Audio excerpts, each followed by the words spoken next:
que, quando vão a eventos multilaterais e por aí vai. Ok? Comércio interregional, dentro de uma mesma região, e a geografia econômica, é um assunto que eu particularmente gosto, e é um assunto que vai completar aí este capítulo para fazer o seu fechamento. As economias externas, elas desempenham, então, um papel importante na modelagem, no desenho do padrão do comércio internacional. Então, claro que saber, quer dizer, é claro que, melhor, a existência das economias externas fazem com que isso modele. Igual hoje tem vários, tipo, o mercado de têxteis. Você entrar no mercado de têxteis internacionais hoje, o padrão produtivo da China, dessas blusinhas baratas e etc., modela o comércio internacional. Como você começa a competir com um negócio desse? Mas eles são ainda mais decisivos na modelagem, veja, do padrão do comércio interregional, ou seja, o comércio que situa-se entre regiões dentro dos países. Então, isso influencia também a questão do comércio, daquela zona de influência que o país tem. Então, por exemplo, no caso do Brasil, você também tem os padrões de competição das regiões dentro dos países. E aqui eu adicionaria, como eu falei na leitura do título, eu adicionaria também na questão do comércio interregional a questão dos comércios de zonas de influências do país. Então, por exemplo, a modelagem do padrão do comércio interregional, por exemplo, entre Brasil e Argentina, ele é importante. As economias externas desempenham. Então, por exemplo, a Argentina produz trigo muito mais barato que o Brasil. A gente pode até produzir trigo, mas não dá conta.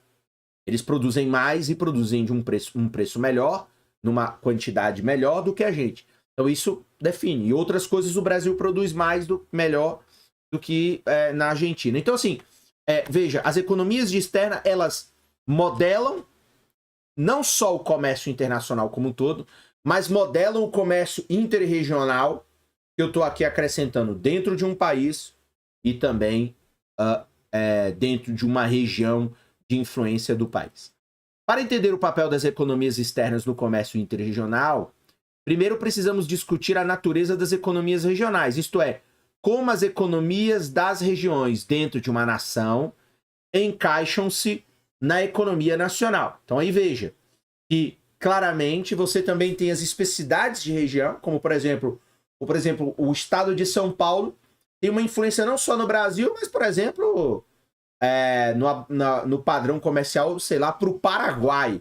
Em São Paulo estão as principais plantas industriais do Brasil, por exemplo, é o maior mercado, é o mercado mais rico do ponto de vista econômico e por aí vai. Então note que isso também tem uma certa influência. Então, o padrão, ele não é só construído de um ponto de vista internacional, ele é também construído a partir de digamos, regiões, né, aqui abaixo da economia internacional, que também vão influenciar. Vamos ver aí os exemplos que os autores colocam, principalmente, claro, exemplos norte-americanos, mas aí eu vou fazendo uma mediação aqui em relação a alguns exemplos brasileiros que podem se encaixar nessa questão. Estudos da localização das indústrias norte-americanas, por exemplo, sugerem, então, que mais de 60% dos trabalhadores norte-americanos são empregados pelas indústrias cujas produções não são comercializáveis mesmo dentro dos Estados Unidos. Então, de novo, localização industrial é no sentido de que é localização dos setores, né? 60% dos trabalhadores, eles são empregados pelas indústrias cujas produções são não comercializáveis, ou alguns livros podem trazer a expressão no tradables, né? Produtos que não são comercializáveis, mesmo dentro dos Estados Unidos. Isso devem ser fornecidas internamente. A tabela 7.2 daqui a pouco mostra alguns exemplos de indústria de mercadorias comercializáveis e não comercializáveis. Então você tem produtos que são os tradables e os produtos que são os no tradables. Igual, eu posso vender uma blusa, mas eu não, por exemplo, eu não consigo exportar uma massagem, um corte de cabelo. Então essas coisas são chamadas de não comercializáveis no comércio internacional. Portanto, veja, ó, os filmes feitos em Hollywood são mostrados em todo o país e mesmo ao redor do mundo. Mas os jornais são lidos principalmente em suas cidades de origem. Então, ainda que você possa mandar, mas, por exemplo, um jornal regional de uma cidade, ele é no tradable, você não faz ele com fins para exportação.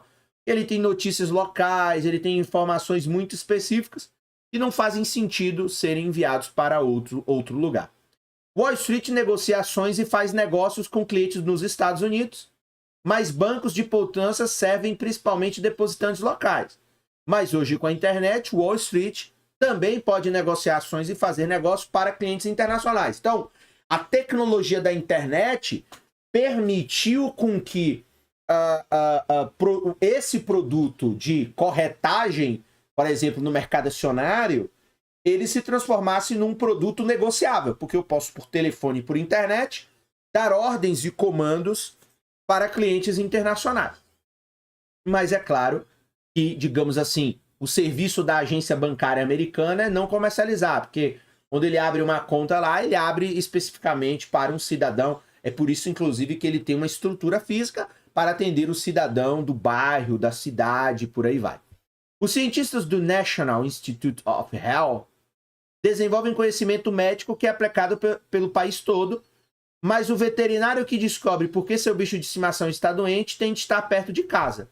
Então, o medicamento é comercializável, pode ir para qualquer canto do país do mundo, mas em geral o veterinário não, porque ele não consegue atender um animal online, né? Então ele precisa estar no local, vendo em loco o que acontece com aquele bichinho de estimação. Como você deve esperar, a quantidade de indústrias de mercadorias, então, não comercializáveis, que emprega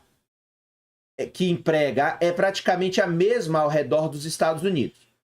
E aí se lembre, sobretudo hoje, mercadorias não comercializáveis estão muito ligadas ao setor de serviços, que é o que mais emprega no mundo inteiro. Por exemplo, restaurantes empregam por volta de 5% da força de trabalho em toda a grande cidade norte-americana. Por outro lado, as indústrias de mercadorias comercializáveis variam muito em importância nas regiões.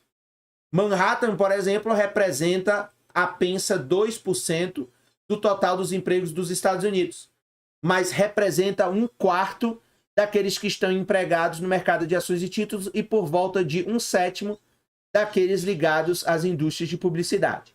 Então, de novo, há serviços que hoje até se tornaram comercializáveis e a sua grande maioria são não comercializáveis.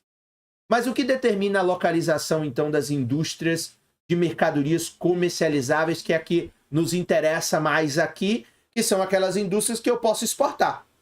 Voltando aqui, antes da gente continuar, olha lá na tabela 7.2, alguns exemplos de indústrias de mercadorias que são tradables, comercializáveis, e no tradables, não comercializáveis. Então, filme você manda, valores mobiliários aqui já está, commodities você manda, pesquisa científica não tem fronteira, mas outros aqui tem, editoras de jornais, alguns bancos de investimentos. Aí aqui pode estar aqui por uma questão também específica, que é o seguinte, você pode ter investidor estrangeiro, só que os bancos, eles normalmente são feitos e são estruturados para atender clientes nacionais, porque, inclusive, eles seguem legislações específicas nacionais.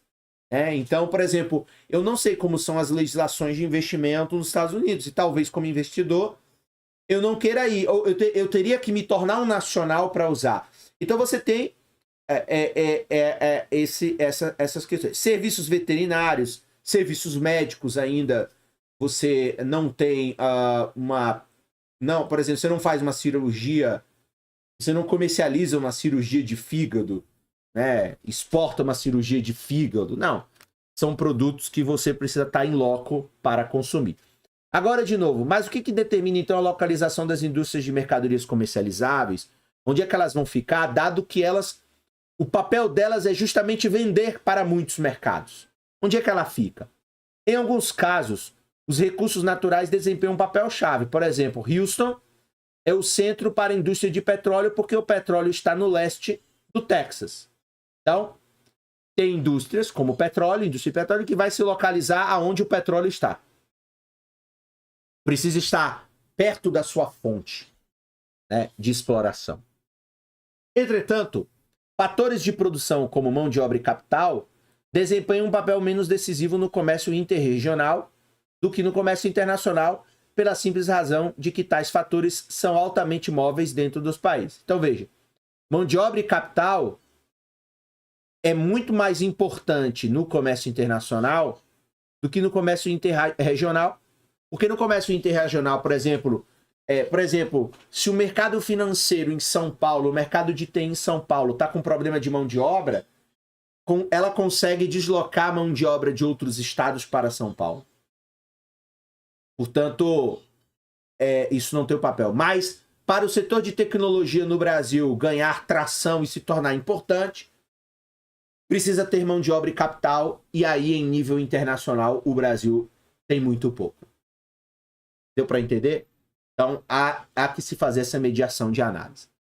Como resultado, fatores, então, tendem a mover-se para onde as indústrias, então, elas estão, em vez do contrário. Então, hoje, por exemplo, principalmente a mão de obra, ela se desloca aonde está as indústrias. Por exemplo, o Vale do Silício, na Califórnia, perto de São Francisco, tem uma força de trabalho altamente instruída, com alta concentração de engenheiros e experts em computador.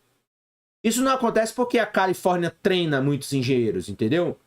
Então, assim, a Califórnia acabou se tornando, o Vale do Silício acabou se tornando lá, como a gente viu por causa da HP, num grande polo tecnológico dos Estados Unidos. E aí você passa a concentrar muita mão de obra, mas não passa a concentrar porque a Califórnia treina, mas sim, veja, porque os engenheiros do país todo vão para o Vale do Silício para conseguir empregos na indústria de alta tecnologia da região. Então você pode até ter um movimento inicial daquele lugar que passa a incentivar aquele tipo de trabalho e aquele tipo de formação. Mas depois você tem todo um país abastecendo aquela região com mão de obra, porque a mão de obra se desloca. Por exemplo, de novo, é o caso que acontece em muitas áreas no setor, por exemplo, em São Paulo. Então, São Paulo, por exemplo, São Paulo e Rio de Janeiro, que tem, por exemplo, a grande indústria produtora criativa do Brasil, atrai gente, por exemplo, qualquer ator e atriz que queira dar certo no Brasil tem que ir para São Paulo ou para o Rio de Janeiro. Lá estão as principais produtoras audiovisuais, as televisões, lá estão os principais financiamentos de filmes. Não dá para você ter um ator de sucesso que o cara, sei lá, ele tá no Acre, entendeu? Assim como no caso da tecnologia dos Estados Unidos, você não vê nenhum engenheiro ou nenhum aplicativo surgindo no Havaí. Não, a maioria vai surgir onde há um contexto para isso, ok? Então, os recursos eles desempenham um papel secundário no caso do comércio interregional, é menos importante do que quando a gente analisa do ponto de vista da economia internacional. Então, é importante ter em mente essa percepção, ok? Bem, vamos lá. Por exemplo, por que tantas agências de publicidade estão localizadas em Nova York? A resposta é porque outras tantas agências de publicidade estão localizadas em Nova York. E porque quando uma grande empresa pensa em contratar uma agência de publicidade para fazer publicidade em todos os Estados Unidos, pensa na cidade mais americana e maior, que tem mais visibilidade em tudo, portanto vai pensar em contratar uma agência de publicidade em Nova York e logo novas agências de publicidade grandes vão surgir também em Nova York. Um estudo colocou da seguinte forma: compartilhar e difundir informações é crítico. Veja, compartilhar e difundir informações é crítico para o sucesso de uma equipe de uma agência de publicidade. Em cidades como Nova York, as agências juntam-se em aglomerados vizinhos. Agrupamentos promovem rede de mão de obra localizada para melhorar a criatividade. Então, lá em Nova York, você tem uma rede de mão de obra que melhora a criatividade, a criatividade e, portanto, cria um ecossistema, uma atmosfera para ter agências de publicidade cada vez melhores. Agências trocam informações e ideias. Agências trocam informações e ideias e ter esse contato cara a cara é muito importante, é crítico para o funcionamento e para o sucesso, inclusive da própria cidade. Veja, economias externas sendo criadas. Na verdade, a evidência sugere que as economias externas que apoiam o negócio de publicidade são bem localizadas. Então, veja, para colher benefícios de transbordamento de informação, as agências de publicidade precisam estar localizadas a mais ou menos 300 metros uma da outra, porque aí, claro, há fofoca daqui, fofoca dali, você tira a mão de obra daqui e leva para ali. Então você tem uma série de vantagens de estar nessas proximidades. Mas se as economias externas são a principal razão para a especialização regional e o comércio interregional, o que vai explicar como uma região em particular desenvolve economias externas que apoiam uma indústria? Então veja, se as economias externas são a principal razão para a questão regional, porque a gente viu que outros fatores, no caso do comércio interregional, é até menos,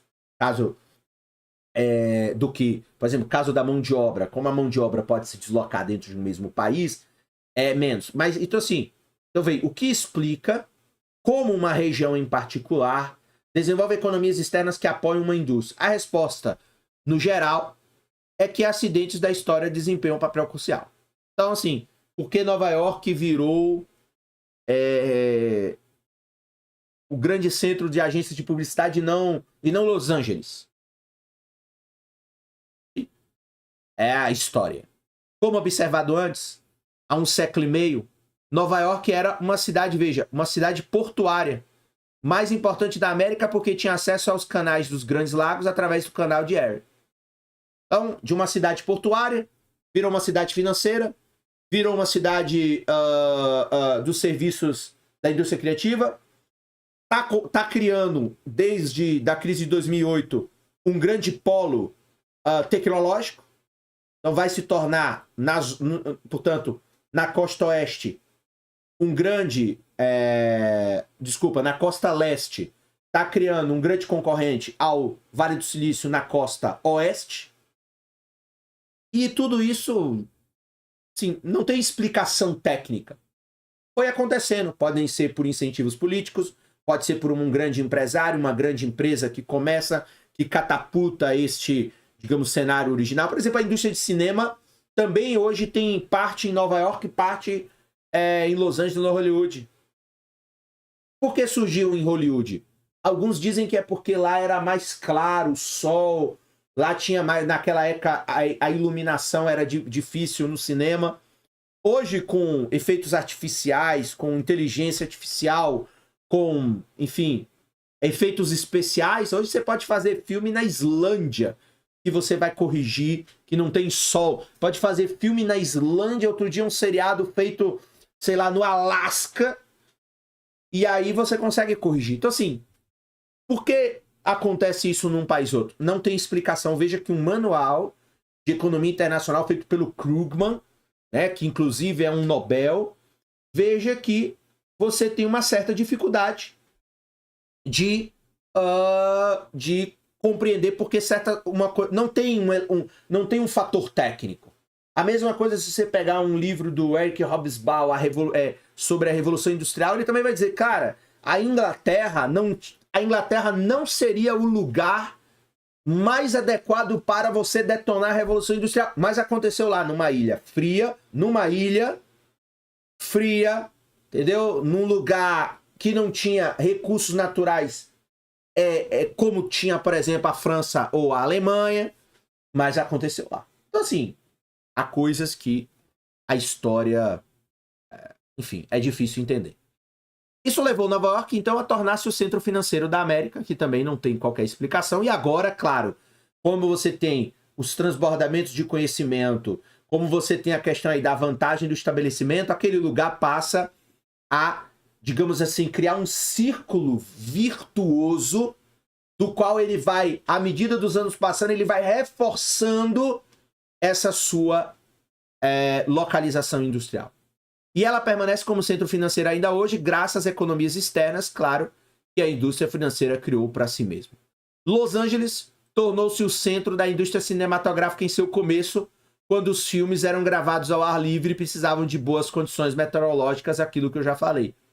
E permanece como centro da indústria cinematográfica até hoje, apesar, como eu já falei, de muitos filmes serem gravados em locais fechados ou em locações por causa das externalidades descritas no estudo de caso mais à frente. Então hoje, e com a computação hoje, você pode gravar um filme de qualquer lugar, com qualquer temperatura, e você corrige aquilo que for necessário. A questão que você pode perguntar é se as forças que impulsionam o comércio interregional, eles são realmente diferentes daqueles que impulsionam o comércio internacional. Então, as forças são diferentes? Comércio interregional e comércio internacional. A resposta é que elas não são, sobretudo quando nós olhamos o comércio entre economias intimamente integradas, como aquelas lá do leste europeu. Então a resposta aí a princípio é não. Olha, o que impulsiona o comércio interregional e o que impulsiona o comércio internacional é mais ou menos a mesma coisa. De fato, veja, Londres desempenha o papel de capital financeira da Europa, similar ao papel desempenhado por Nova York como capital financeira da América. Nos últimos anos, houve um movimento crescente entre economistas para modelar o comércio interregional e internacional e identificar fenômenos como o surgimento de cidades com diferentes aspectos do mesmo fenômeno, que é a interação econômica através do espaço. E aí, isso é chamado frequentemente da chamada geografia econômica. Então, hoje, você tem cidades que se tornaram uma localização sublocal, sublocal, local, regional, no caso do Brasil, estadual. Por exemplo, cada capital de um estado tem uma localização industrial daquele estado. Então, por exemplo, eu sou da Bahia. Salvador, antes concentrava, queria estudar, vai para Salvador. Concentrava todas as estruturas de ensino e ali você tinha todas as vantagens de transbordamento. Quer não sei o que, vai para a capital. Quer não sei o que, vai para a capital. E você tem também as capitais, digamos, subnacionais e nacionais. Por exemplo, São Paulo, claramente, é uma capital, do ponto de vista econômico, muito mais importante do que a própria capital oficial, Brasília. Então, São Paulo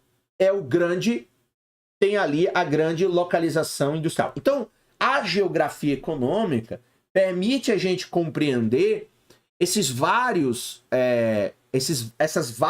organizações que são feitas na localização das atividades econômicas, e a geografia econômica tem um papel importante nesse sentido, ok?